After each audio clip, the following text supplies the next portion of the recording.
Welcome to the Personal Development Mastery Podcast, your weekly dose of inspiration and growth.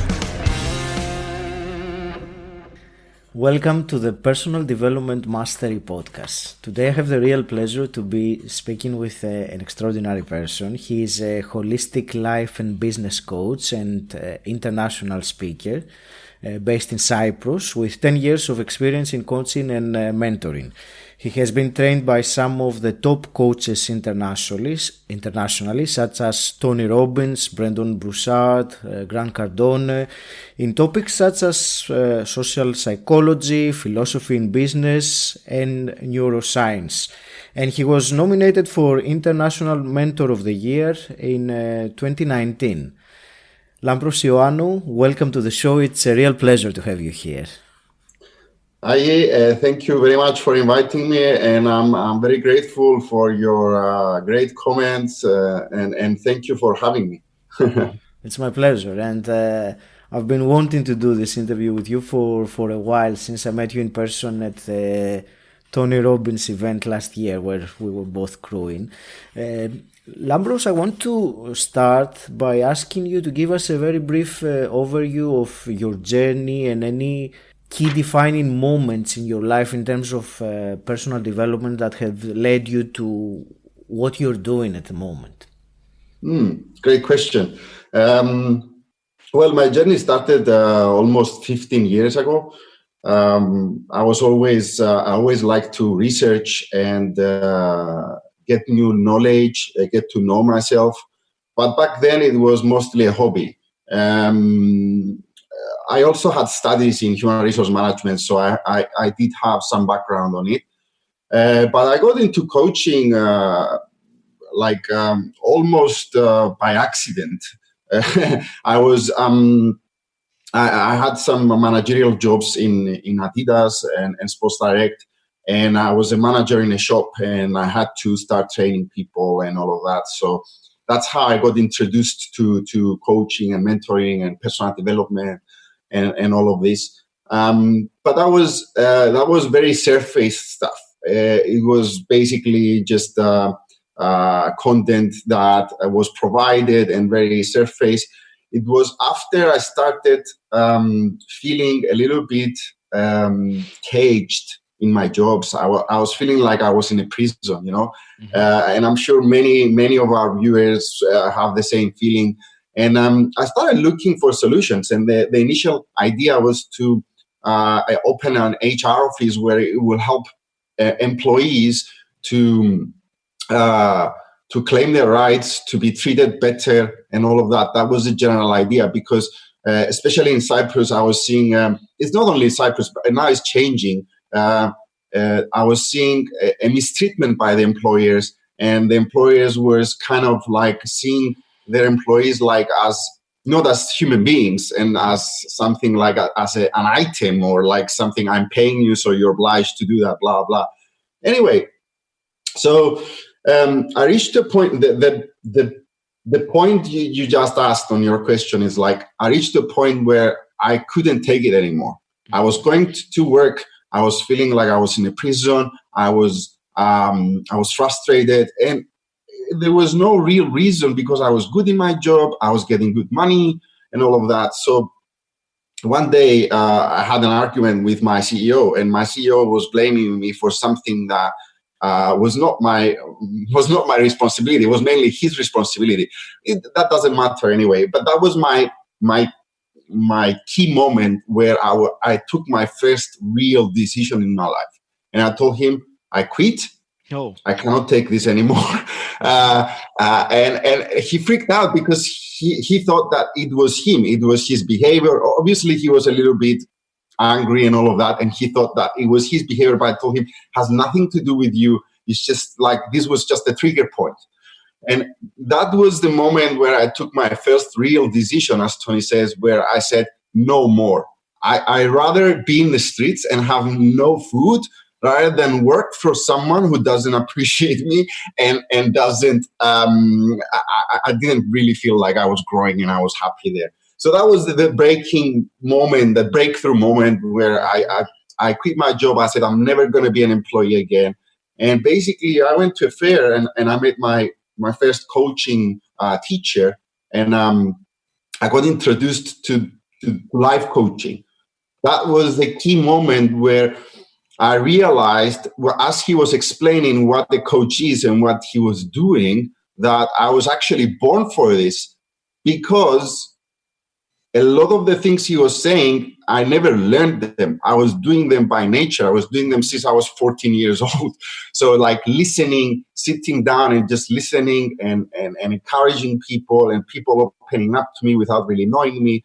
So that was the real key moment, let's say, two key moments that really defined my journey in this personal development and life coaching and mentoring.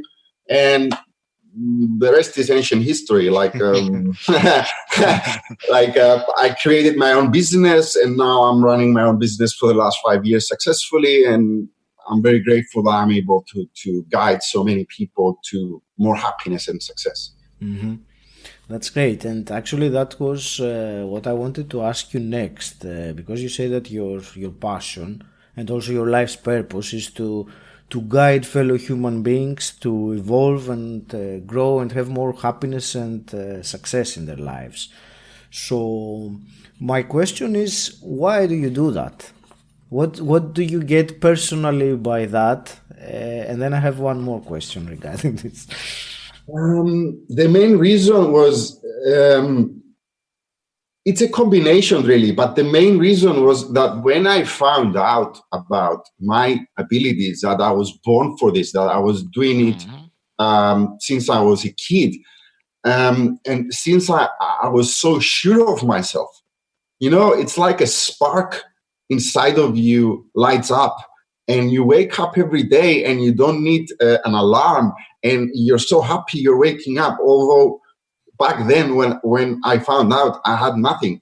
I moved back to my parents because I quit my job, and I really didn't have anything at the moment. But I was waking up so happy and so full of excitement to go out in life and do things. And it's like, what I said is like, I want to help others to feel this. I think this is the real thing about life. This is real life. Like getting up in the morning without an alarm and be excited to live, and I'm sure you understand fully about that because you're also doing it. So that was the main drive. Like, wake up people, get to know their real selves, get to know their natural abilities, and start waking up and be excited about it. But to be honest, I was also looking for something a new job or something to do that also had purpose and meaning. Mm-hmm. So it was a great combination. And at the end of the day, let's not joke. Let's not kid ourselves. You need to make money, and you need to find ways to make money. So this was a perfect way, because for me, this was fulfilling. I was doing something purposeful. I was helping people, and at the same time, I could make money off of it. So that was the second reason, but it was only because it was a combination, and because it was the way to also do something that it was meaningful and purposeful, not just something about taking people's money and making money, just for the sake of it. Sure. Well, anyway, making money for the sake of it is not sustainable. I mean, you can do it for a while, but after a while it won't really serve anyone. But what you said, I liked very much, waking up without an alarm and feeling excitement for the day ahead, which most people that are stuck in a job that they don't like really have the exact opposite. It's that feeling that I have to do that, and they drag themselves because they must, or so they believe. So it's great, especially in this era that we live in, to have people to present and educate and help people to realize that that's not necessarily the way. I mean, for some people it's absolutely fine and they're happy being employees and having limited responsibilities, but for other people that are struggling in their situation, it's great to have the the knowledge that yes, it can be done. It's not easy, but there are the tools and the information to break free of the cage. Was it a cage that you said? Yeah. Yes, cage.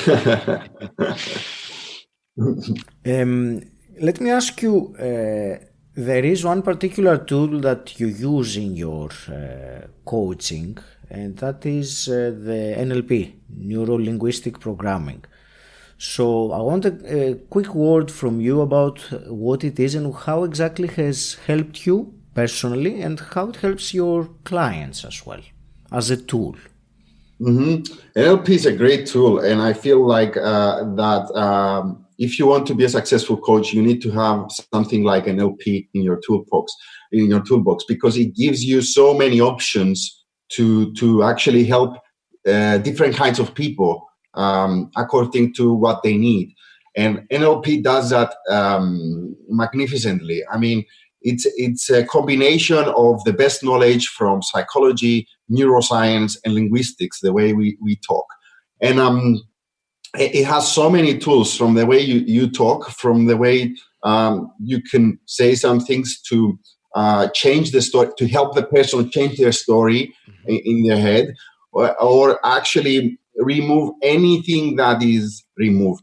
It's never about removing. It's always about changing. It's always about, so help anyone change anything that doesn't really serve them in so many ways, from their language in every day, from mind exercises, to just a combination of these two that can actually help you with more serious stuff, like some past trauma or some behaviors that are so ingrained in you because you were doing them for so many years, as we call them in NLP, triggers, that or anchors, better, that are actually you're self-sabotaging yourself. So this is NLP is so amazing in doing that.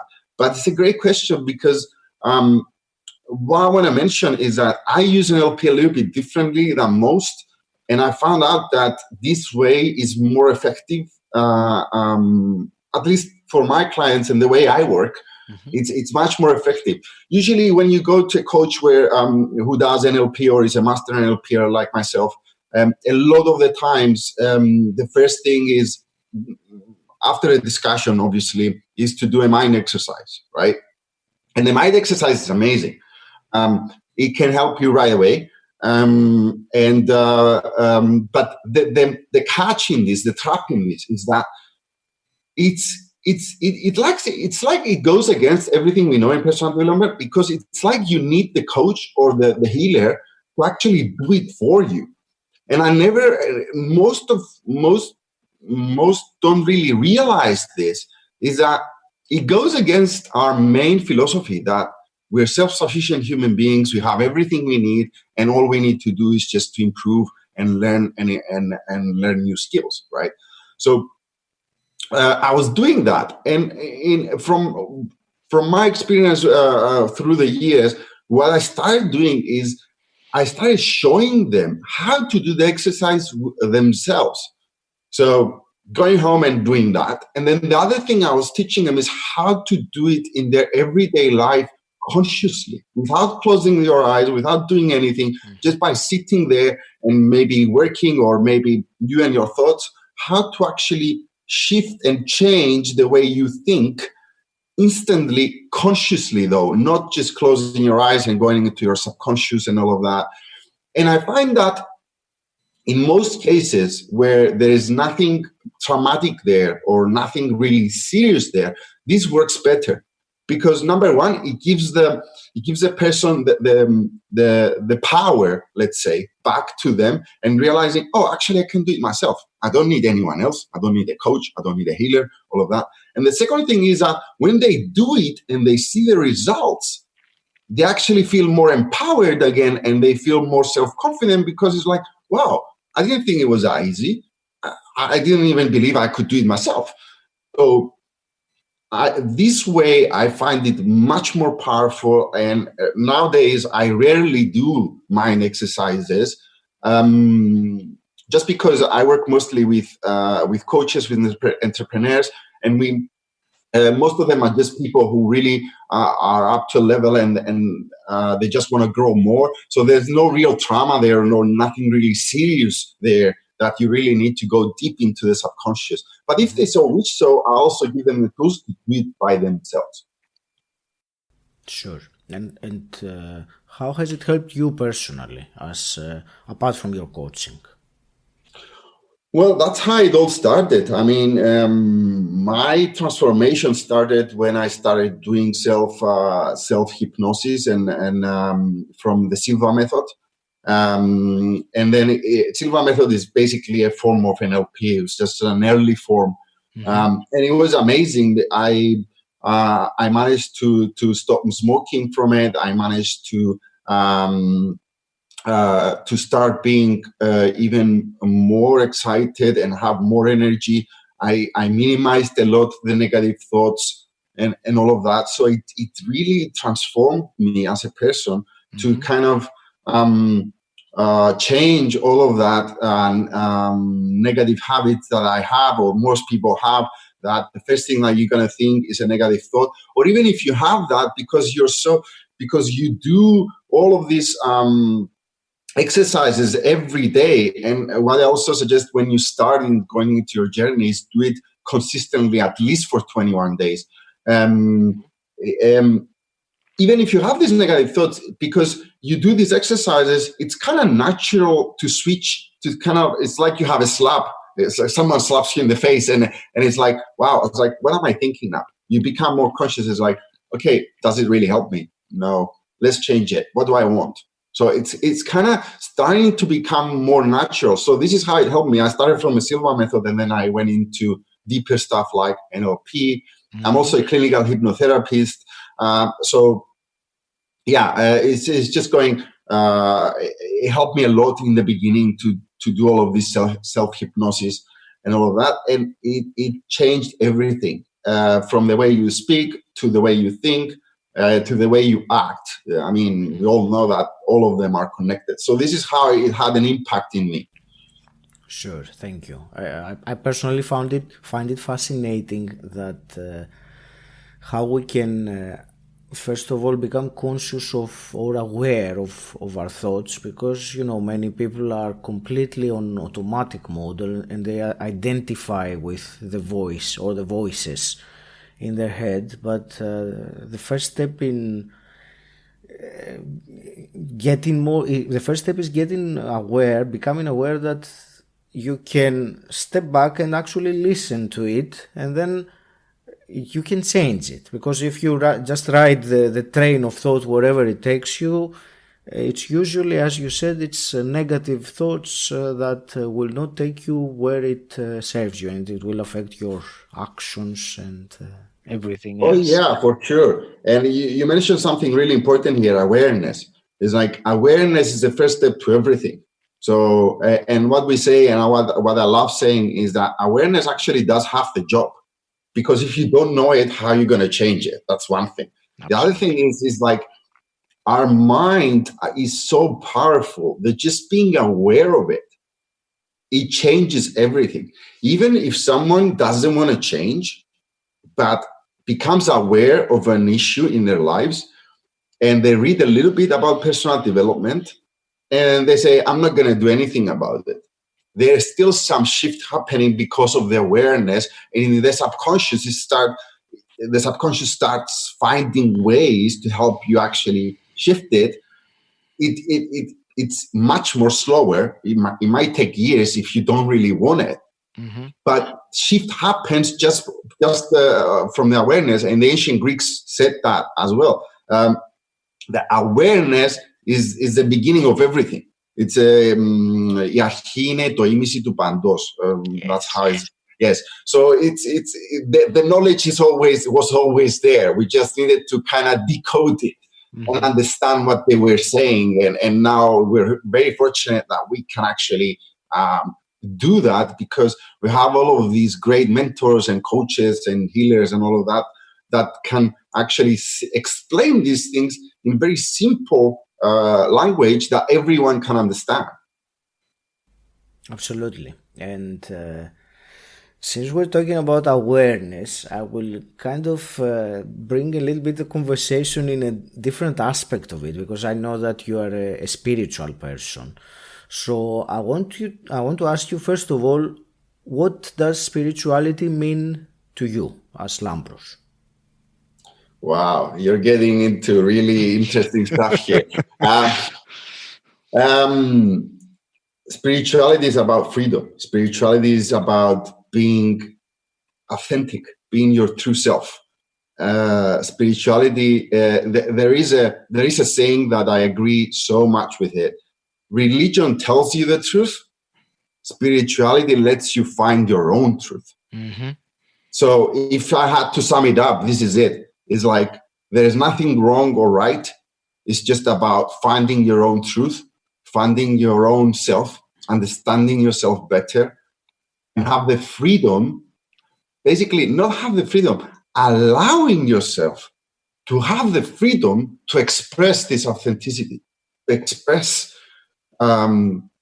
whatever you feel like being at the specific moment. And even if it's something that is perceived as negative, it's never a negative. The things that we don't want, they're basically things that shows us what do we do want. By realizing what you don't want, eventually you find out what you do want. So it's and this is a very important meaning or message that I want to convey, is that a lot of the times, either we want it or not, even in the coaching world, I see that a lot, is that we kind of have this thing where, oh, we don't want the negatives, or the negatives are a hassle or whatever, and we kind of block them or want to stop them. No, it's never about that. It's about, the first step is always awareness and accepting that this is the situation right now. Mm-hmm. And then understanding that this is the way to grow, and this is just the way to find out, okay, I don't want this. So it helps you move forward and take the lessons. But in order to do that, you need to first accept that life is like that. Negatives, disappointments, all of that are in life, and they're unavoidable. What you can do is only learn from them, and eventually by learning from them, you actually can minimize them, but you can never eliminate them. Mm-hmm. Because it's the only way to grow as human beings. It's the only way that life evolves. Even if we see in the planet many major catastrophes that happen, at the time were catastrophes, but it kind of shape the future of the planet.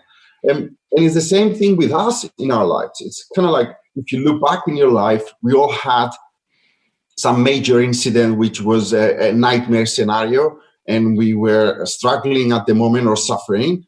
But when you look at it now, most people who are aware and learn would say, wow, if I didn't experience that, I would never be the person I am today.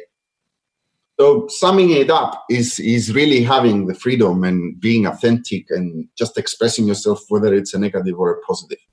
That's fantastic. And you also said about, the negative and the positive. And there is the concept of duality. We can't really have one without the other.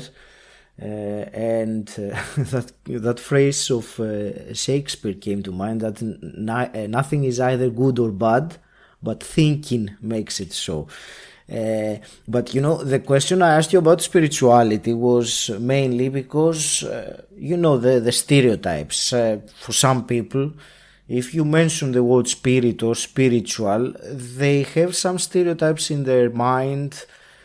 Maybe they are connected to religion, and I liked what you said about the differentiation, that religion tells you, where spirituality you find yourself. And that's really why I was asking you, because for me, spirituality has nothing to do with religion, where some people seem to have it confused, don't they? They're almost like opposites. Almost like they have the same values. They have a lot of similar values, but understanding what I said about finding your own truth, and then they're telling you the truth, they're almost like opposites. Okay. And another thing that can come out of this, sorry that I interrupted you, but Not a it's problem. kind of like I picked up on what you Sure. said, is that either we want it or not, religion separates. Spirituality, with this concept I just mentioned, is connecting us. We are all one at the end of the day. We're all human beings. Religion, what it says is like, this is the truth, and you're Muslim, you're Christian, you're Buddhist. At the end of the day, either we want it or not, it does create a form of separation, and separation is the worst thing it can happen to any human being. The reason why we're here today with this situation and how life is and all of the challenges we're facing is mostly about separation. People get into depression and do all of kinds of crazy stuff just because they feel disconnected with everybody else. And the main nature of us is connection. Of the main nature of human beings is connection.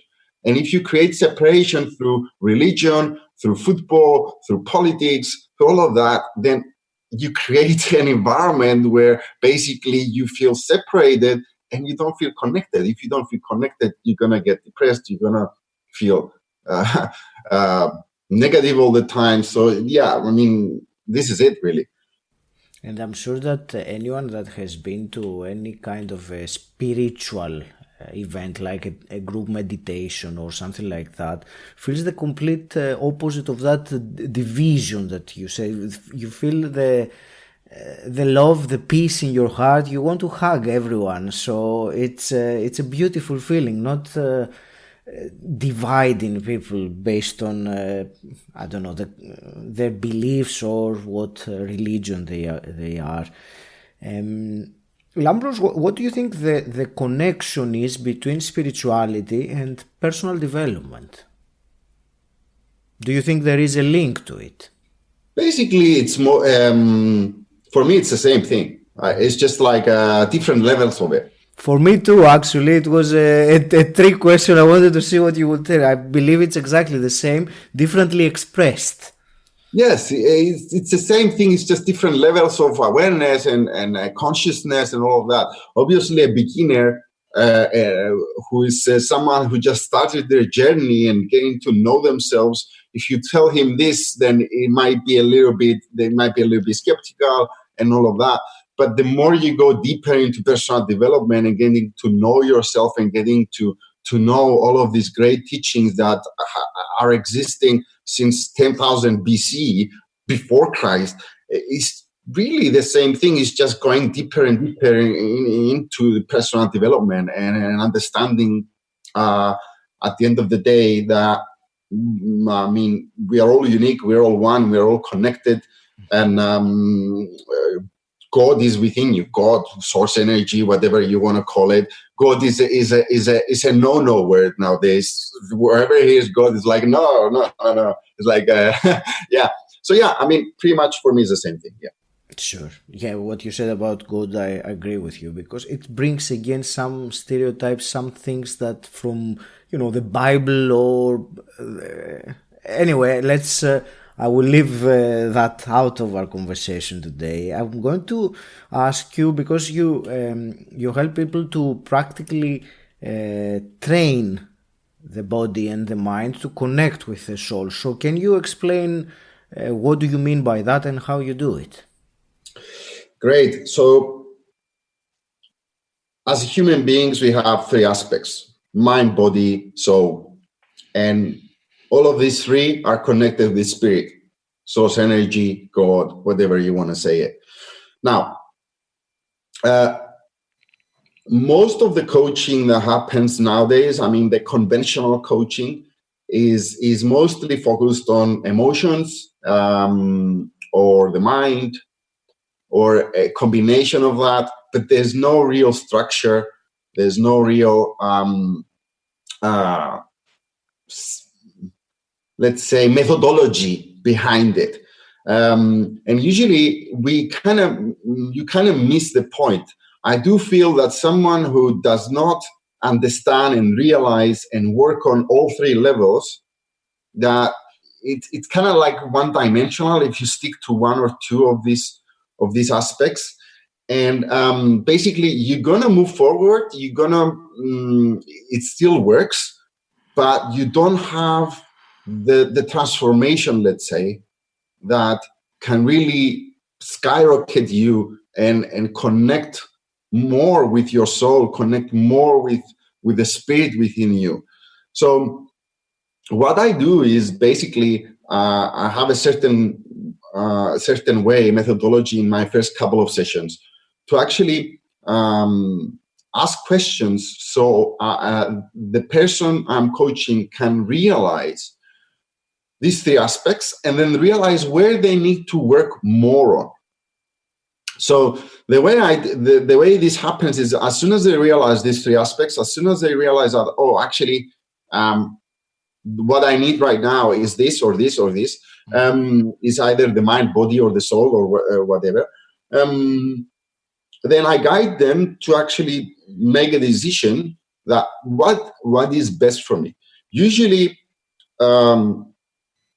the best way is to start with the soul. Start getting to know your true self. Start getting to know what suits you and what not, and what you need to improve and what not. The thing is, we're all different, and it's not up to the coach to actually decide that. It's actually up to the person. It's always up to the person. The person, the coachee is the boss there. I can't really force someone or actually guide them to do something that I believe is right.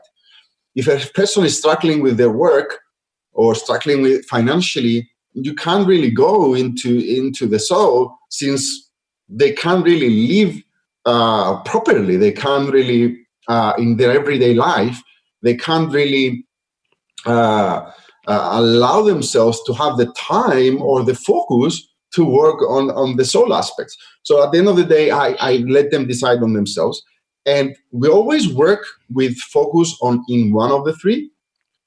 And we work on parallel.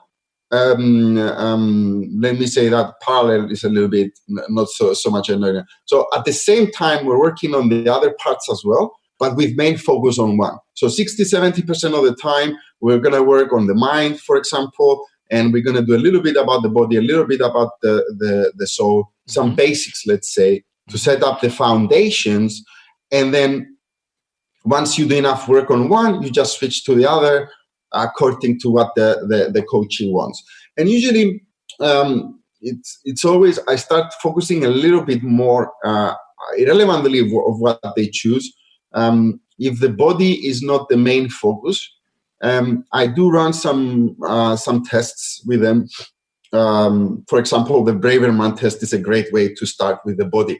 The Braverman test, basically what it does is it's a brain test, and it tells you, according to the way you think, the way you process the information, and all of that, it tells you what deficiencies you might have from the four main hormones that are in the mind, in the body, let's say, the body produces, which is dopamine, serotonin, acetyl, I can't even pronounce it, and serotonin. So, but by them, you can actually figure out what deficiencies you have and what kind of food or supplements you need to take for short term. I do emphasize that. They can boost up your body, so you don't need to worry about too much about the body, let's say.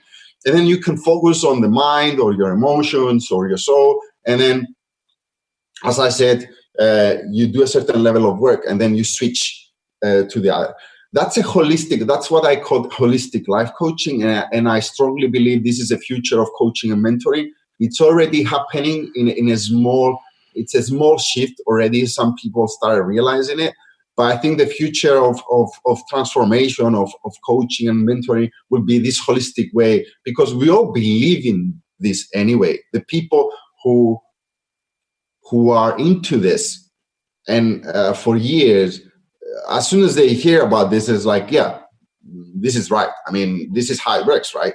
So I think in the future, this would be the way to go to help people better and have more, let's say, rapid transformation and have the results they want in their lives. Mm-hmm.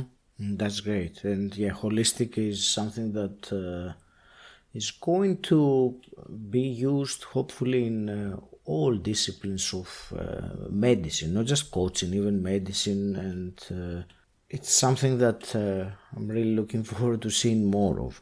You said something about helping people to connect with the soul and starting to know their true self. So how do you do that? How can someone connect or start connecting with their true self?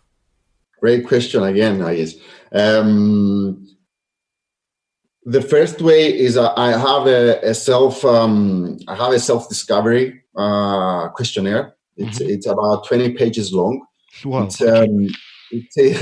It's a combination of that 20 page thing. I usually do in a 1-day workshop. It takes that long, let's say, to actually explain it and all of that. But it's very straightforward. If someone knows some basics and they read, they can actually pick it up because it has a lot of questions anyway inside of it. And what is this self-discovery guide? It's basically a lot of questions that I found that really helped me throughout my journey to get to know myself.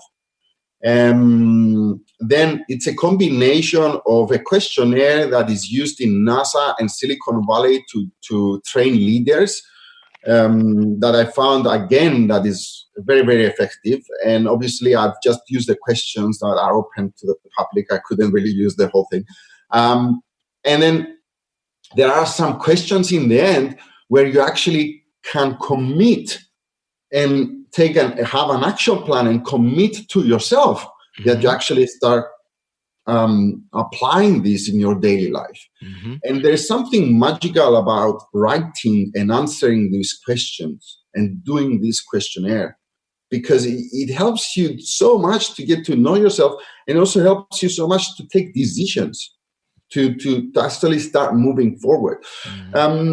But if someone finds that is too much or is too early on their journey, I have on my website in the toolbox some links to psychological tests.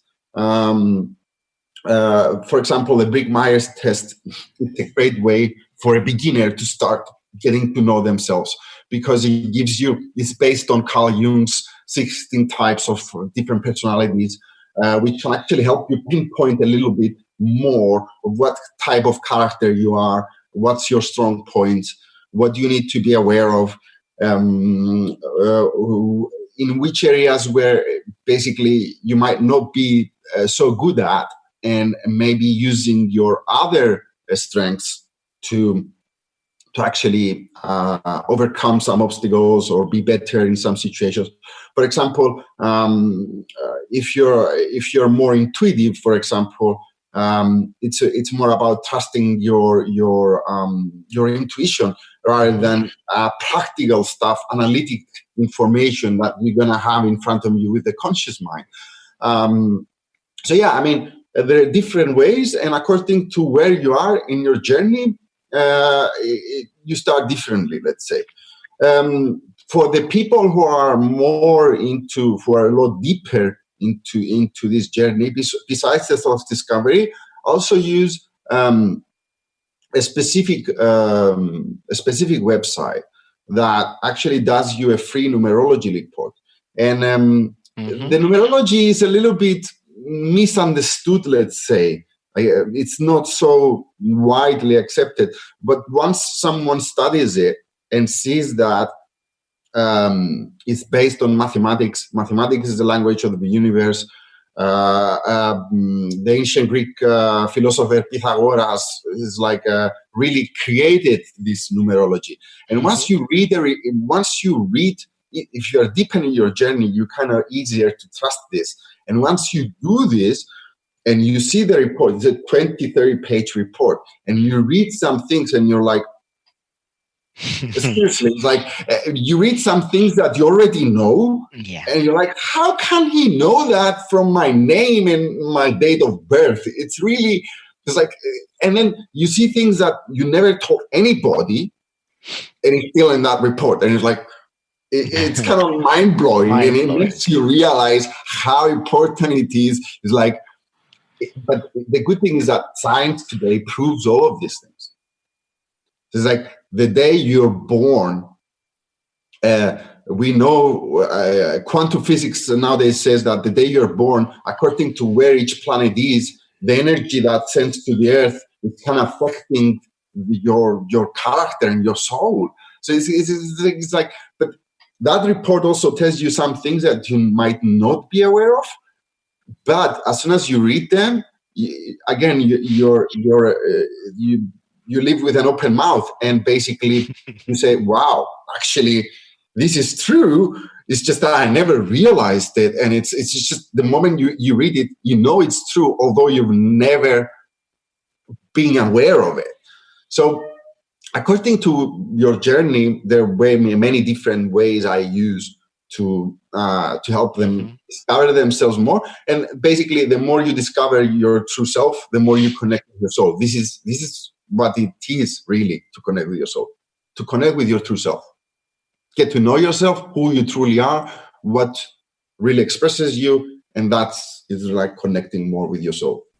And that connects very much with your purpose and why you're here, and then you can indeed live a life of fulfillment and purpose. You have intrigued me very much with numerology. Now I need to find out more about it. Let me ask you about something else, or actually someone else. I want to ask about Tony Robbins, which you have been crewing at his events for a few years now, if I'm not mistaken. 4. So 4 years, awesome. So my first question is, why do you crew? Tony had such a big impact in my life. I mean, even now saying it, I get emotional. I believe you, Lampros. Likewise. I got to know Tony in the beginning of my coaching journey. Was I started doing personal development and all of that, and his story was so similar to mine as well, and I connected so much to him. He really helped me understand so many things. And when I decided to go to my first UPW, I said, I'm going to go next year. And I really wanted it that bad, said so much, that actually I managed to go within 2 months that I took the decision. It was like by coincidence. We know there's no such thing as coincidence. And I found some pregnant woman who couldn't go. I bought her ticket cheaper, and then I went.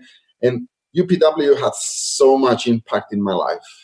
I mean, you know that as well. It's like you've experienced it. It wakes you up. It makes you realize how powerful you are, that you can do anything you want, as long as you can have the right tools. So I wanted to give back to Tony. I wanted to help Tony to help more people. So this is the main reason I went, and this is why the first couple of years I went, I was, the amount of work that I did, and the amount of, after I didn't really need to do that work, but I so much wanted to help, that I actually went through all positions in my first year. I was trying to help as much as possible. So this is the real reason. I saw the impact it had in my life, and I wanted to help Tony to help others to have the same experience. You know what's a very interesting thing with the most of the people who have interviewed for the podcast? Even if I don't ask them at all, at some point they will mention the name Tony Robbins, or the older version Anthony Robbins, as he used to. Because sometimes I ask them, so what made you go into personal development? They will say, oh, I read that book by Anthony Robbins. So I think he is, for many people, the common denominator in an evolution in their self-growth. And the same with me. When I went to UPW 2017, I walked after 4 days a very different person with confidence in myself and in my expressing myself, which was what I was holding me back all my life before then. And then, of course, one thing leads to the other and the other. And crewing, you have crewed the UPW. Have you crewed any other events as well, or is it the UPW only? Not yet. I have a focus on my business. So I said, I wanted to reach a certain level before I went further into Master University. Sure. The goal is hopefully if Business Mastery happens this June, I will be there. Mm-hmm. I do work with Success Resources as well as an official reseller in Cyprus, mm-hmm. Of UPW and Business Mastery. So the goal is to go to Business Mastery this June and then go on further after that. But yeah, besides UPW, that is it. The other way I help is through selling tickets and helping people to actually. I have a team every year that we go from Cyprus to UPW, and there is certain people who are crewing and other people who are actually attending. So this is another way for me to contribute, let's say. Absolutely, yeah. And for me, when I crewed last year, the most important thing I got, because yeah, of course you serve and you lead the participants and you are part of their transformation, but for me what I took, the most important thing was the people who I met, you included, but the network of these amazing like-minded people that all want to grow and help others grow as well collectively, which is what's more beautiful than this, really. Yeah, I wanted to say this when you said before, you were mentioning before when you go to these events where there is a meditation and you feel like you want to hug everybody and all of that. This is the exact same feeling you get in UPW, either you're attending, but moreover when you crew, it's like you go into a room with 300 people, you know none of them in the beginning, but somehow you feel like everybody is a brother and sister. It's like, it's amazing, right? It's like you don't know them, but you can trust them. You're part of it, like say tribe. And just because you have the same knowledge, you have the same philosophy, and this is so connecting. This is what we talk about connection. It's like you don't know someone and you still feel so connected just because of this passion to help honey, but at the same time have the same philosophy of growing, of being self-empowered. And I feel the same. Like I met you, one of my best friends, Lynn, I met her in my first crewing in UPW, and we're still like really good friends, although she's in a different country. We talk almost every day. Mm-hmm.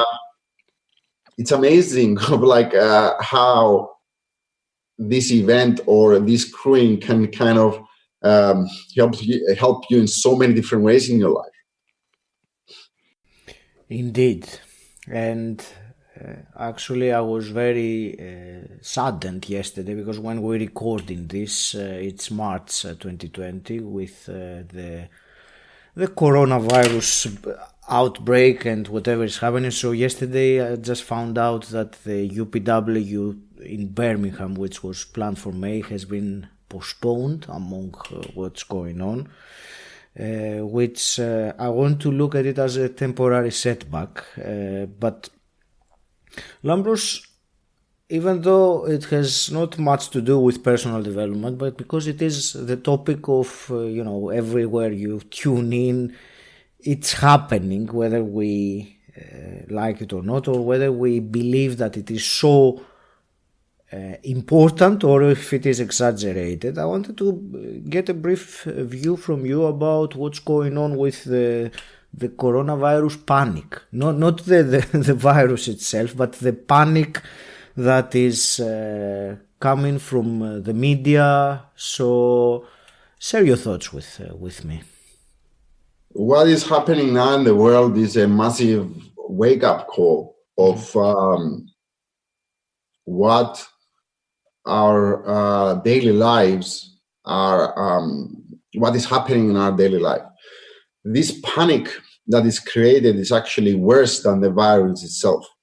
And this is something that all thought leaders throughout the world, without even talking with each other, I remember the other day I made a post, and then I see Tony making an announcement, and then I see another fellow coach, and then I see another. We're all saying the same thing. Fear is going to kill more people than the actual virus. It's crazy what is happening right now. The media are not really helping. They're just scaring people off. If you go back to the past 20 years, since 2001, I just made a post yesterday saying, first it was the Zika virus, then it was the bird flu, then it was the H1N1, then it was the economic crisis. There's always something out to get us. And the media is always saying it's going to kill us all, it's going to have this, it's going to do that.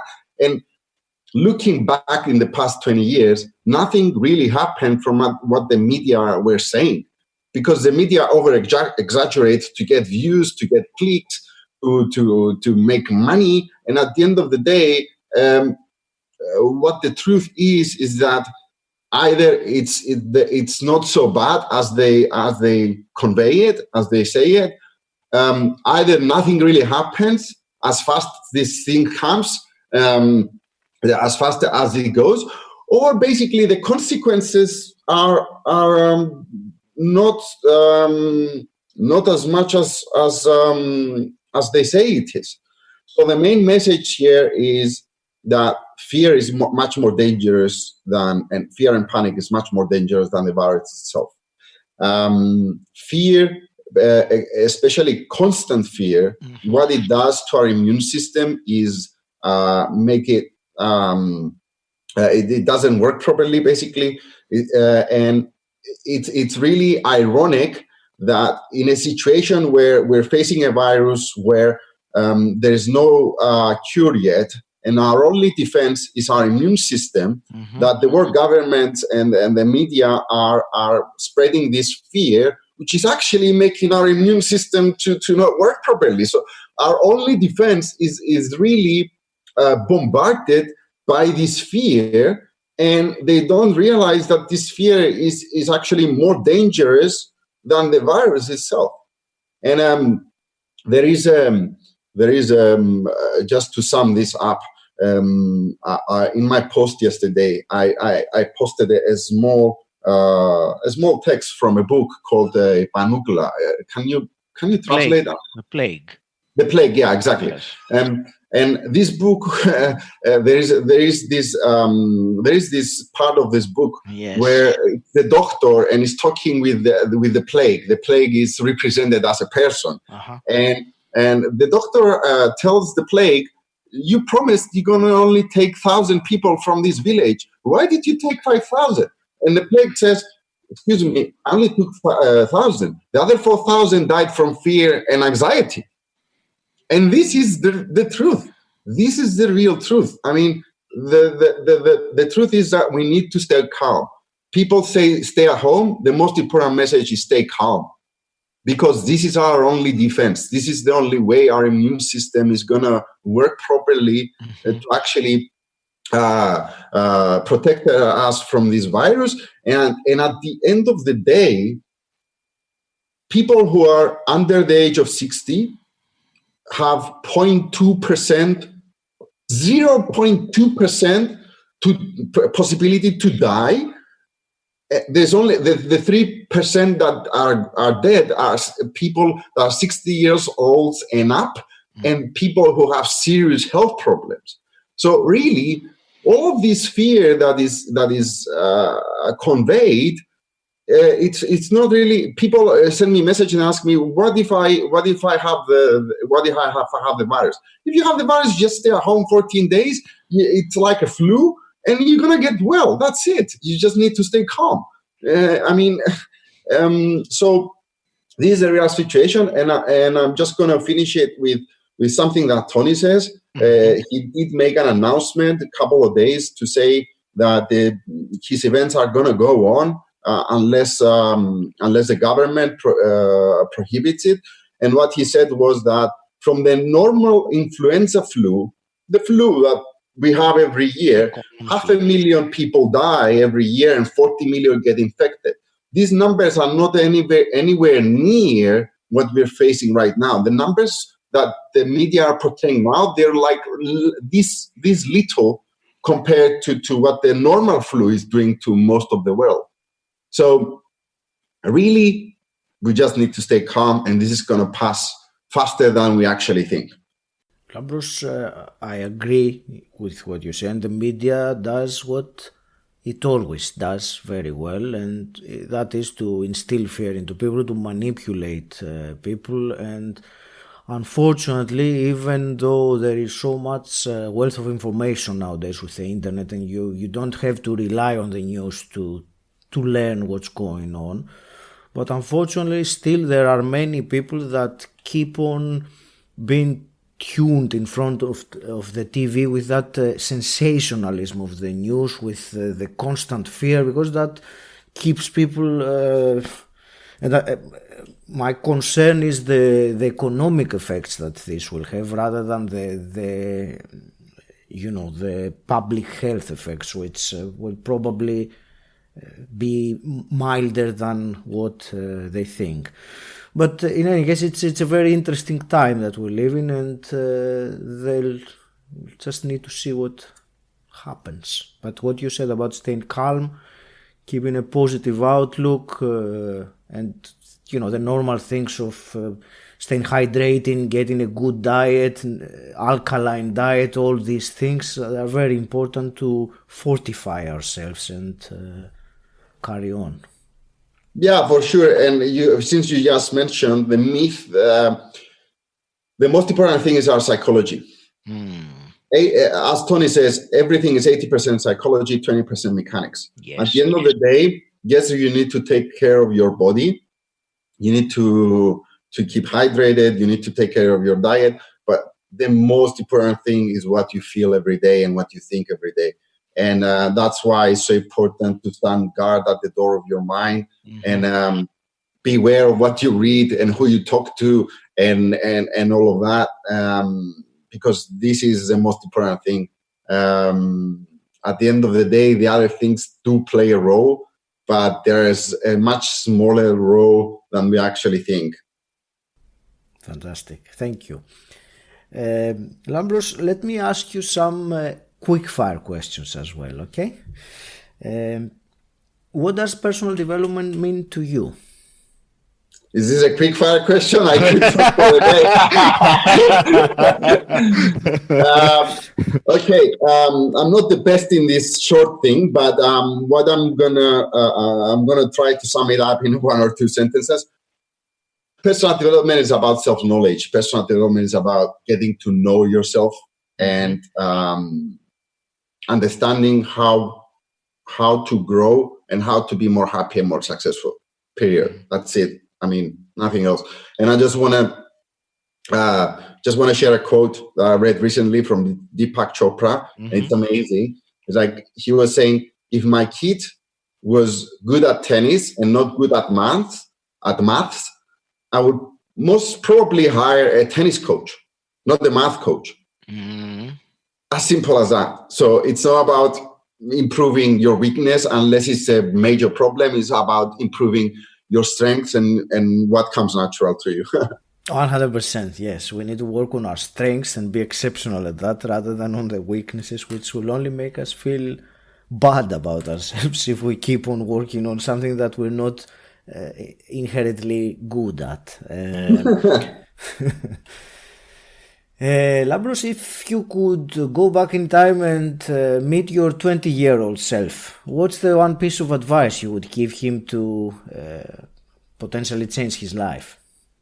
Very interesting. Just give me a sec here. I need to think. I never actually thought about this. It's very, very interesting. What I always said is that I wish that someone helped me to know even 1/10 of what I know today. If I knew when I was 15 or 20, I know my life would be so much better, so much easier. So if I would say something is like educate yourself more on self-development and psychology and all of that, and take more action. That's great. And if you had a magic wand and you could change something in the world as it is today, what would that be? This is going to be a cliche. World peace. I mean, more love. This is it. I think that's what we need. If you have more love in the world, there's going to be more peace, and it's going to connect people more. And it's just going to help us to be more connected with the whole planet, not just separating ourselves. Absolutely. And it's never a cliche, because when I ask this question, I have gotten very different answers. From answers like, I would not change anything because everything is as it's meant to be right now, which is a very interesting perspective. And of course, peace, health, all these things, awareness, all these are always... Oh yeah, actually what you just said, the answer Yes. you just said, I think is the most correct one. Spiritually talking, everything is as meant to be. For everything, there is the right timing, and things happen as it should, and we should trust life and how it flows, really. Certainly, yeah, but of course it's a completely hypothetical question because Yeah. we don't have that power anyway. Okay, so have you had any major aha moments the last year or so that you wanted to share with us? Oh wow, that's a good one. I always have aha moments because I always work on myself, and I like to. I'm a thinker, so yeah. I'll share something personal that is it probably help a lot of people, and especially coaches and spiritual people. Is that what I realized is that I was too humble, and humbleness is good, but anything you do in life, even if it's the best thing, if you go at it to the extreme, it's not going to really help you. Water is good. It gives you life. If you have 6 liters of water within a day, you're going to be running into the hospital. So what I realized that I was too humble, and I had a friend, another coach, telling me, you know what you need to be aware of? You're too humble. You need to balance that out a little bit, because at the end of the day, you need to say about your achievements. You need to say about what you did and how you help people, and that is going to help more people. So it's about it's a fine line. So what I would say is like balance out even the good things. If you do them to the extreme, they're not going to work out. So we need to have balance even in the things that help. Mm-hmm. So you can be humble, but at the same time, you can say, I did this, I did that, I did that. If you say it in a humble way, it's not arrogant, it's not egoistic, it's the way you say something. So this was a great aha moment I had last year. And it really, really helped me, because at the end of the day, it does make a difference when you want to convince someone to work with you, or take a program that is going to help them. So this is it, yeah. Fantastic. Thanks for sharing that. And do you want to also share a big mistake that you've made that might help people to avoid? That's another good question. What would that be? Well, probably I shouldn't really say this, but we all make mistakes at the end of the day. I'm not going to mention about something small, because we all do those. I'm going to share about something I did in my practice, and probably that's going to help some beginners or some others that may be thinking. I had a friend in the last year, 1.5 years. I met him in a cafe, really. He was a friend, but we just had like some random chats. And then we found out that this guy he vanished. Everybody was looking for him and blah, blah, blah. And it turned out that he was taking some really heavy medicine, and he stopped them, and they locked him up in a psychiatry for 1 month. And then they took him out, but he was on certain heavy medicine and all of that. So I had real good communication with this person. And I really believed I could help him. And he really, he asked me to work with him. And although I stopped taking such cases, I don't really work with these kind of cases anymore. And I don't really recommend a coach to do that unless they have the knowledge. But because I'm a clinical hypnotherapist, I do have the experience, I could take him on with a collaboration, obviously, of a psychiatrist and with his approval, of course. And I really helped him in the first months. I really helped him, and he made a major improvement. The thing is, he took the decision to stop taking his medicine after a while. I never encouraged him to do that. I gave him some ways that he could actually do that smoother, let's say. Yeah. He never listened to me. And basically he stopped. And then after a month, he went back for a month into the psychiatric ward. Now he's out, he's fine, he's taking his medicine. And basically the mistake was that I could have perhaps be a little bit more decisive in either explaining him the consequences of stopping without the real methodology, or maybe be a little bit more decisive in the ways I proposed him to smooth out the stopping of the medicine.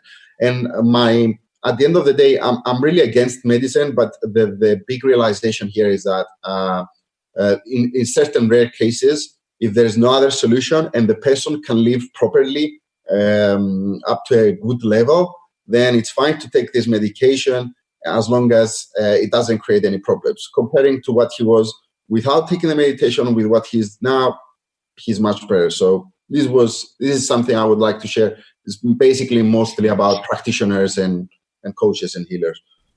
Thank you. And I will every time when I use the word mistake, because you know the saying that there are no mistakes, there are only lessons. So it's only a mistake if you don't learn from it. But if you learn from it, it is a lesson. It's part of our growth. But thank you for sharing that. Lampros, is there anything you were hoping I'd ask and I completely missed it? No, not really. It's like you said before we started. I'm more of an intuitive person. I just let things flow. I think we really had a real quality conversation. A lot of gems to take out of the conversation, and a lot of nice questions that people can ponder about and can help them. So yeah, nothing really. I think it was really nice discussion here, and it can really help others. Absolutely, thank you. And how can people connect with you, Lampros? Yeah, they can find me on Facebook. My name is Lampros Ioannou, holistic life and business coach. Not so easy to pronounce. Probably they can copy paste from the link they're gonna find. The show notes, yes. Yeah. And also my website is, again, it's my name, lamprosioannou.com. I do have a lot of tools there that people can use. But also I've just introduced lately a section where someone can contact me anonymously and share anything they'd like. And usually what I do, I answer them in my live Facebook live every Tuesday at 9 p.m. GMT 2 time. Or I cannot, if it's something real serious, I can answer them personally.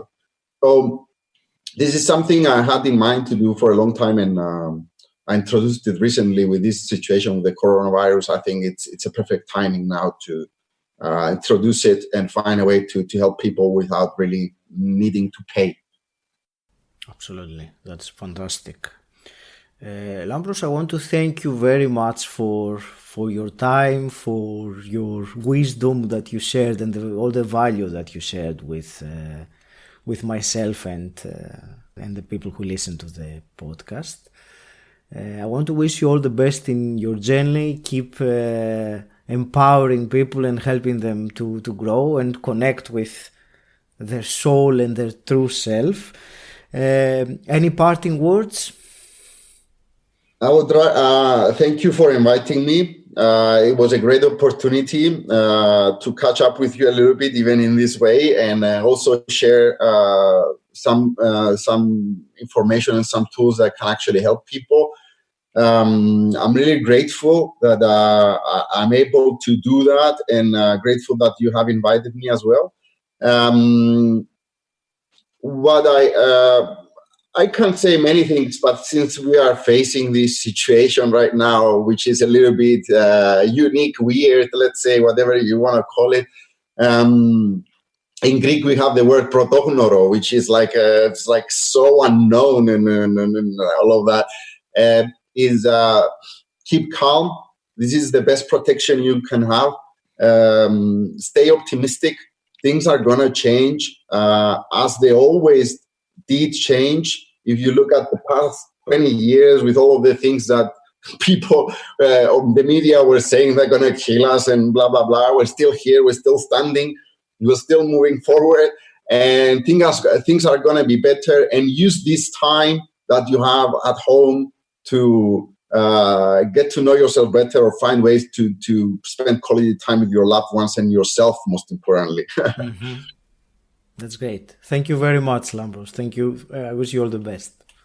Thanks, brother. Thank you. Thank you, brother.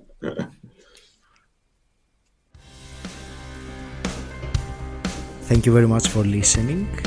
Please take a moment to subscribe, rate, and review this podcast on iTunes, Spotify, or Stitcher.